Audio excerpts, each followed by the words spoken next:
everyone, Mitch coming in for the Commander's Core studio. Welcome to the show. So on today's episode, I've got a fun one for you. That's right, I'm going to be talking about the brand new Commander cards everyone's talking about. Let's jump into them.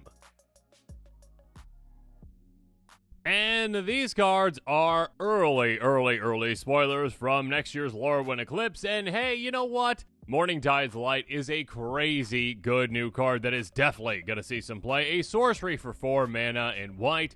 Exile any number of target creatures at the beginning of the next end step. Return those cards to the battlefield tapped on their control until your next turn. Prevent all damage to be dealt to you and exile Morningtide's Light. Now, this one has a lot of flexibility to it. Note that, unlike a lot of other mass blink effects, this will let you choose any number of target creatures. It doesn't have to be your own. It can be any creatures, meaning this is also effectively a board wipe against creature tokens. So do keep that in mind, because obviously you can't exactly blink a creature token. It just goes away and it's gone forever.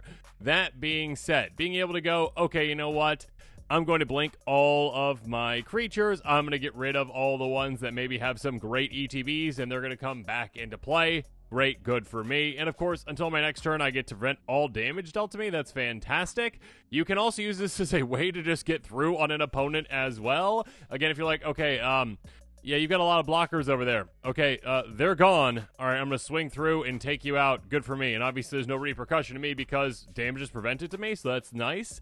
Of course, so, yeah, I mean, ETBs, removal of creature tokens, getting through on opponents, making deals with their ETBs as well, or, in an incredibly sneaky way, kind of fun, casting this, and then casting, say, a board wipe like a Blasphemous Act.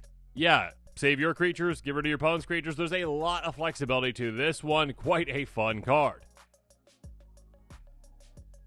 Next up, Eirdu? Let's go with that. Carrier of Dawn, a 5/5 elemental god with flying and lifelink for 5 mana and white, but this is an Orzhov commander.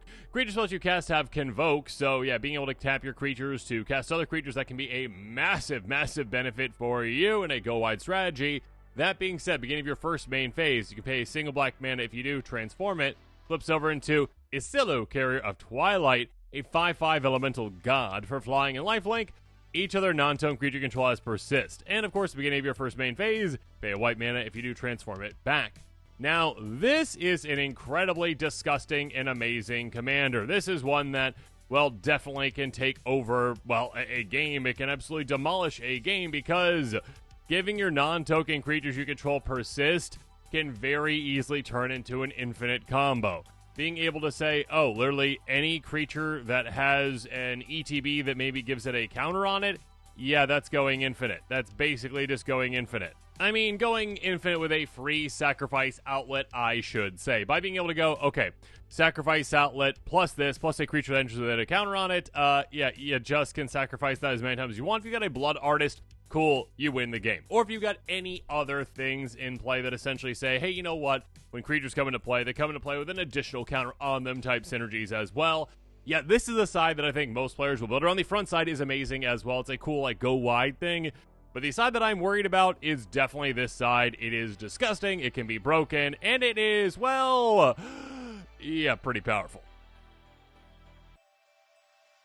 Moving on, Deceit. Some really cool art in this set. A 5/5 elemental incarnation for 6 mana in Dimir. When it enters, if blue is spent to cast, return to one other target non-land permanent back to its owner's hand. This creature enters if black was spent to cast, target opponent reveals their hand, you choose a non-land card from it, the player discards that card, and you can evoke it for Dimir. Now, here's the thing. This one's like a flexible evoke card, which is very interesting. If you go double blue, great. If you go double black, great. If you go blue and black, you're not really getting anything out of it except for, your 5/5 dying. Cool. That being said, being able to get both of you just cast it, which is nice. If you, pay enough blue and enough black into it, you get to bounce something, make them discard something. If they don't have a hand, it's basically getting rid of it too. But yeah, it's kind of like double removal in a way, or just single removal, but flexible too. So yeah, being able to bounce something for just 2 mana, or get rid of something in someone's hand for just 2 mana, that could be a great feature for, well, a good amount of decks out there. Again, a lot like that kind of flexibility too. Next up, Emptiness. Again, amazing art in this set. A 3/5 elemental incarnation for 6 mana in Orzhov. When this creature enters, if white was spent to cast or return target creature card with mana value 3 or less from your graveyard to the battlefield. When this creature enters, if black was spent to cast it, put 3 -1 counters up to 1 target creature, and you can evoke it out. Again, for Orzhov. So, again, same kind of templating as Deceit. This one is, hey, get something back that's small, or remove something that's small, or shrink something, essentially. Yeah, again, if you're actually casting this, you are getting both of those, which is a good amount of value. Again, it is an enters trigger, but it's based off of mana to cast, so you can't just, like, use and abuse this with, like, blink effects, essentially. There's no infinite combos. I mean, I'm sure there's an infinite combo with it somewhere, obviously, but there's no easy infinite combos with it. That being said, again, it's recursion, it's removal, it can be both, it's flexible, it's a good card. Speaking of good cards, yeah, I've got a feeling that Mutable Explorer is going to be seeing a ton of play, and it's adorable! I mean, just look at it like, oh my gosh. A 1/1 shapeshifter with changeling for 3 mana in green. When enters, create a tapped Mutable token. Again, making a land as a token on ETB without a cast trigger requirement. Gross. Again, Immutable token is, of course, well, mutable, basically, right? Cast for cost, pay 1, and it becomes a 2/2 with all creature types still have turn, still a land. This is massive. Well, number 1 for Changeling Tribal. Yeah, you're basically getting two Changelings in one, which is fantastic. And, of course, you're actually ramping yourself as well, because you are making a land when this ETBs. Which gets me to the next point. Yeah, this is good in many tribal decks out there, essentially. Again, it's just, okay, 3 mana, go get a land, basically, get it into play. I mean, not go get a land, you are getting a Mutavault. It can tap for a colors, but also, again, it can benefit from any kind of tribal effects that you have, because it is a changeling, and also the land that it makes is essentially a changeling. So yeah, you are able to, again, benefit from all those types. So you're playing a sliver deck, and you're like, okay, this is a sliver, which is now absolutely massive because of all these other slivers, and then I make another sliver that's a land sometimes, which again can avoid board wipes, basically, too, because of that. Of course, on top of that, again, this being an ETB, yeah, you're going to want this in any kind of a blink deck that can utilize it, because it's like, oh yeah, blink, make a land, blink, make a land, blink, make a land. Oh, and by the way, when I need to, I can kind of alpha strike at the end of the game to take players out just with my land army that's just sitting there and waiting. In case a board wipe happens at some point, oh, all of a sudden, yeah, I've just got like 6 of these Mutavaults sitting around. Okay, cool, I'll swing at you. Awesome, good for me. Wait until you see this next one, though. Formidable Speaker. Yeah, my Garth deck is quite excited about this one. A 2/4 Elf Druid for 3 mana in green. When it enters, you may discard a card. If you do, search your library for a creature card reveal, put in your hand, then shuffle. Gross. Also, by paying 1, you tap and untap into a target permanent. Yeah, Garth loves untapping permanents because, well, I enchant an indestructible land, and then I tap for a bunch of mana, and it's a lot of fun. Anyways, if you haven't seen the episode, make sure you check that out. That being said, this is incredibly functional, obviously, in 2 ways. Number 1, yeah, it's a very cheap creature tutor on an ETB. Yeah, you have to discard a card, but that's well worth going to go get whatever creature card you want out of your entire deck and putting it directly in your hand, again, for just 3 mana with a creature that has 2 relevant creature types, especially Elf. Yeah, this is a very good card. And, of course, in an Elf deck, you obviously have a lot of other Elves that can tap for mana, including some like Priest Titania that tap for a ton of mana, so being able to go, okay, yeah, I'll use one of that mana, tap, untap that, and tap that again. Yeah, you can get some amazing, insane, incredible effects from this one. And, of course, if you've got any kind of a commander like my Garth deck, again, that has a tap ability that you might want to utilize, you can obviously utilize that more with this. But, yeah, any kind of a creature-based strategy is going to want to utilize a card like this. Again, low the ground, amazing creature tutor on ETB. A blink strategy could utilize it, too, of course. And, again, that untap clause, that is fantastic. Sygg is back in a different way with Sygg Wanderwine Wisdom, a 2/2 Merfolk Wizard for 2 mana in blue, but it is an Azorius commander. It can't be blocked. Love it.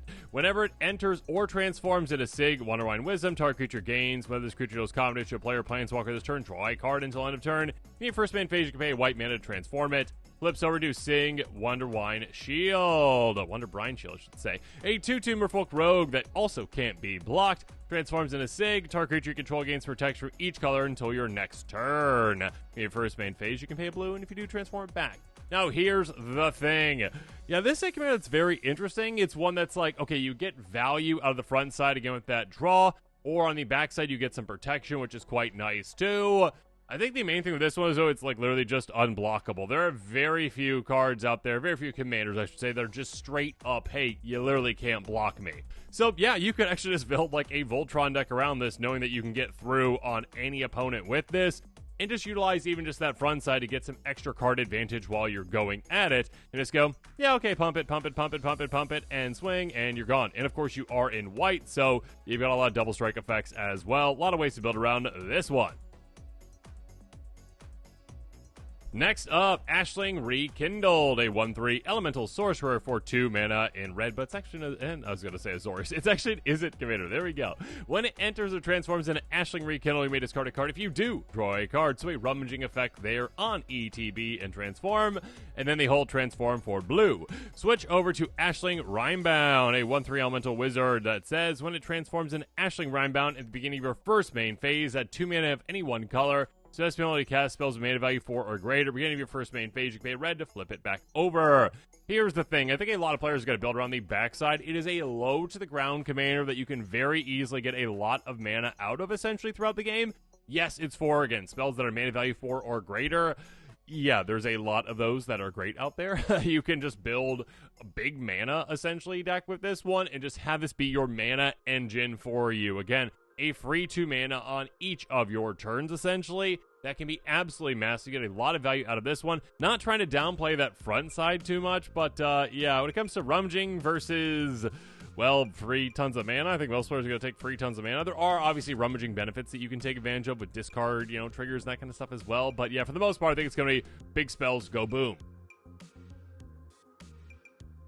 Now, this one's worth your attention, though. I love these Build-A-Bear type cards. Figure of Fable, a 1/1 Kithkin for a single mana in Selesnya. By paying a single mana in Selesnya, becomes a Kithkin Scout with base card toughness 2/3. By paying 1 Selesnya, if this creature is a Scout, becomes a Kithkin Soldier with base card toughness 4/5. And if you pay 6 mana in total, if this creature is a soldier, becomes a Kithkin Avatar with base card toughness 7/8 protection from each of your opponents. Gross, amazing. I love those types of cards. Again, literally just a small investment type creature. Again, just a single mana.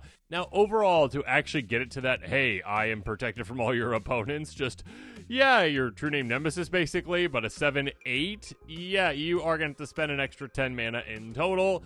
If you've got Maskwood Nexus in play, then sure, you can skip out on the first 2 because it's already technically a soldier then. So sure, there are ways around that. That being said, being able to make like a true name Nemesis and just like swing at your opponents, this could be quite fun. And finally, the last card revealed so far from Lore and Eclipsed, that is a brand new card, Ashling's Command. Kindred Instant Elemental for 5 mana, Izzet, choose 2. Create tokens, copy target elemental you control. Target player draws 2 cards. 2 damage each creature target player controls. Target player creates 2 treasure tokens. I mean, all good options. One is very specific, though, obviously, and I think that's kind of where this one is more so going to fit, obviously. Elemental decks. In an elemental deck, just being able to pay 5 mana to get, okay, copy whatever elemental you want, which is pretty amazing for you, or also draw 2 damage each creature player controls, take things out, or 2 treasure tokens. I think most of the time you're either take draw 2 or 2 treasure tokens, unless like an opponent's got like a really small army, sure. But yeah, most of the time you're going to utilize this in an elemental deck. It's going to be a high value card for you. Again, instant speed out of nowhere, copy your best elemental, and then get some extra value. What's not to love about that? And with that, this episode is coming to a close. Make sure you comment below with your thoughts on it. And of course, as always, thanks again and have a good one.